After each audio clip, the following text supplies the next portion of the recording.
অনেক গাছ তো সব জায়গায় নাই। এই ভদ্রলোক, আমরা ঘটনা হয়েছে, উনি তো ওই যে মধু কালেকশনের জন্য আমরা তো ঘুরতেছি গ্রামগঞ্জে। এখন এর মধ্যে এটা পাইলাম, এটা পুরনো স্মৃতি, শৈশবের স্মৃতি। এখন সব জায়গায় পাওয়া যায় না, গ্রামে, প্রত্যন্ত গ্রামে পাওয়া যায়।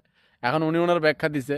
উনি মোটামুটি ছোট একটা কবিরাজও, গ্রামের মানুষের নানান চিকিৎসাপাতি করে, ওই গাছের জিনিসপত্র দেয়। গাছ কিন্তু খুব ইম্পর্টেন্ট।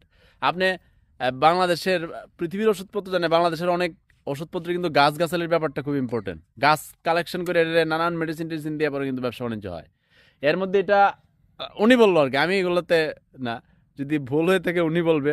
আর উনি বলছে মশা দূর হইব, আমি গাড়ি থামাইলাম না, উনি বলছে মশা দূর হয় এটি দিলাম, গাড়ি থামেন থামেন, আই লাভ ইউ মশা একবার সুমায়া মানুষের জিন্দিগি তামা বানাইতেছে। তো এটি তো মনে হয় না।